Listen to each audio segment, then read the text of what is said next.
Orchard 2022 के आज इस प्लांटेशन के शुभ अवसर पर और ख़ास बात यह है कि आज देव उठनी एकादशी है। 4 महीनों के शयन के बाद भगवान विष्णु आज जागृत हुए हैं और कल से सारे मांगलिक कार्य प्रारंभ हो जाएंगे।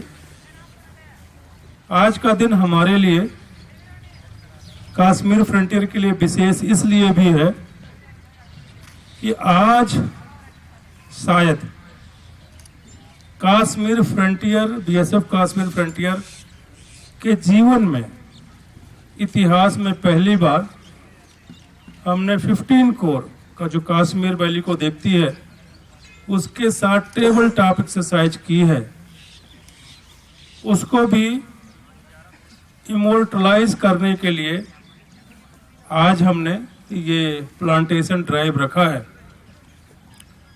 प्लांटेशन ड्राइव पे इतना जोर क्यों? आप रोज टीवी देख रहे होंगे, दिल्ली का जो एयर क्वालिटी इंडेक्स है इतना खराब हो गया है। आज 450 एयर क्वालिटी इंडेक्स है और श्रीनगर का 24 है। आप देखें कि आज से 50 साल पहले 70 साल पहले हर इलाके का एक इकोसिस्टम था, लोकल बायोडायवर्सिटी थी। मैं अपने ही गांव में देखता हूं, मैं गांव का हूं, वहां जंगल थे, उसका एक इकोसिस्टम था, छोटे फौना थे, जैकल था, फॉक्सेस थी, ये आपके जो मॉनिटर लिजार्ड है ये थी। आज आप देखा आपने जंगल कट गए और कभी कोई ये जो स्मॉल फौना है दिख जाए तो बहुत बड़ी बात। लोग कहेंगे इनकी क्या जरूरत है फौना की, ये तो पृथ्वी हमारे लिए है। आपको शायद पता नहीं है कि अगर इस प्लेनेट पे बर्ड्स, बीज और बटरफ्लाई तीनों ना हो तो यहाँ कुछ भी पैदावार ना हो और भूखों मर जाए। बहुत सारे काम, जितना पॉलिनेशन का काम है वो बर्ड्स, बीज और बटरफ्लाई करती है। आज हमने पेड़ काट करके पूरा इकोसिस्टम बिगाड़ करके और हर चीज तहस नहस कर रहे हैं। एक समय में सॉइल हेल्थ बहुत अच्छी थी। सॉइल अच्छी सॉइल तब कहलाती है जब उसमें ह्यूमस हो, कार्बन एलिमेंट ज्यादा हो। आज आप कहीं भी जाएं, सॉइल नहीं बची है, डस्ट हो गई। Soil is dead now. मैं ADG IG Gwalior zone BSF join करने से पहले हुआ करता था। मैंने एक दिन स्पीच में बोला कि जो पंजाब से लोग आते हैं और वो सस्ते दामों पर ग्वालियर, शिवपुरी, अशोकनगर के आसपास की जमीन खरीद करके डीप प्लॉइंग करके और उसमें केमिकल फर्टिलाइजर और पेस्टिसाइड डाल करके they are just killing the soil. और 6 साल 7 साल बाद सॉइल को डस्ट बना करके और आगे बढ़ जाते। They are criminals, they are criminals.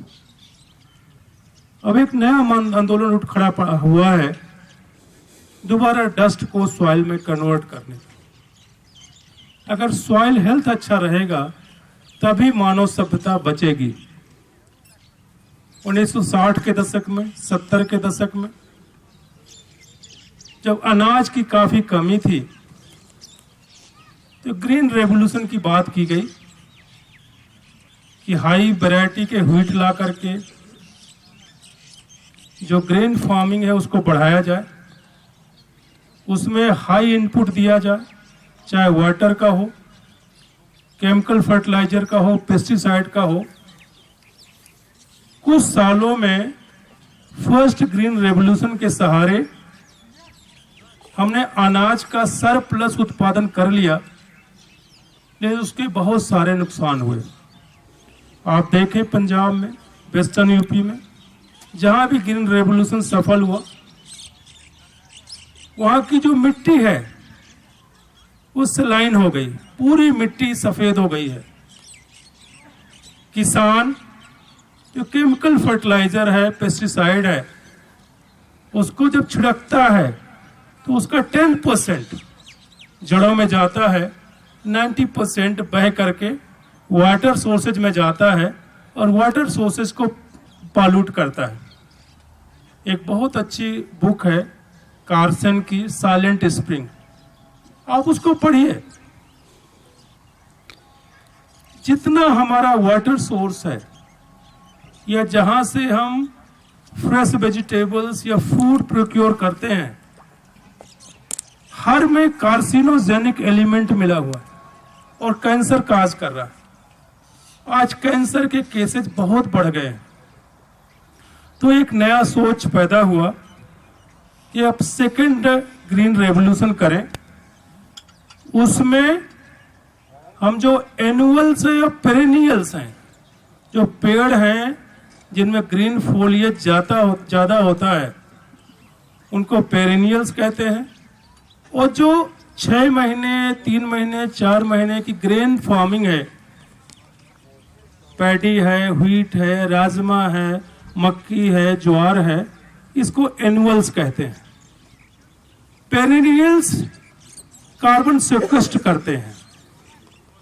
हमारे एनवायरनमेंट में जो कार्बन डाइऑक्साइड का लोड है, आप देखें एक समय था कि एनवायरनमेंट में कार्बन डाइऑक्साइड नहीं थी और पेड़ पौधों का भोजन ही है कार्बन डाइऑक्साइड, ज्यादा नहीं थी। तो ऋग्वेद में हवन की, यज्ञ की महत्ता बताई गई। यज्ञ करिए, लकड़ी जलेगी, धुआं होगा, कार्बन डाइऑक्साइड पैदा होगी तो वातावरण में जाएगी ताकि वो पेड़ों का भोजन बनेगी। आज उल्टा है, कार्बन डाइऑक्साइड का लीगेसी लोड इतना ज्यादा हो गया है, कार्बन डाइऑक्साइड को नीचे पुल करना, उसको C और O2 को अलग करना, कार्बन को जमीन के नीचे गाड़ना, सेक्वेस्ट करना और ऑक्सीजन को वापस छोड़ना। एक बार इसके लिए अमेरिका ने एक टेंडर जारी किया कि जो CO2 का लीगेसी लोड है, अगर उसको आप पुल डाउन करके कार्बन सेक्वेस्ट करें, ऑक्सीजन वापस छोड़ें, एक फर्म ने कई $, पर टन का टेंडर भरा था। उसी काम को हमारे जो एनुअल्स हैं, ग्रीन ट्रीज हैं, वो फ्री में करते हैं, जिसमें भी क्लोरोफिल होता है। उस सनलाइट और वाटर की उपस्थिति में फोटोसिंथेसिस से कार्बन डाइऑक्साइड को, CO2 को नीचे खींचते हैं, कार्बन को खाते हैं और ऑक्सीजन को वापस छोड़ देते हैं। पूरी कार्बन खा नहीं पाते, तो जो लिक्विड कार्बन है उसका जो रूट्स एक्सुडेट्स है, एवं रूट्स एक्सुडेट्स से आगे भी हाइफेंस होते हैं, उसको नीचे छोड़ते हैं और उसको खाने के लिए वहां माइकोरिजल फंगी बैठे रहते हैं जमीन के नीचे।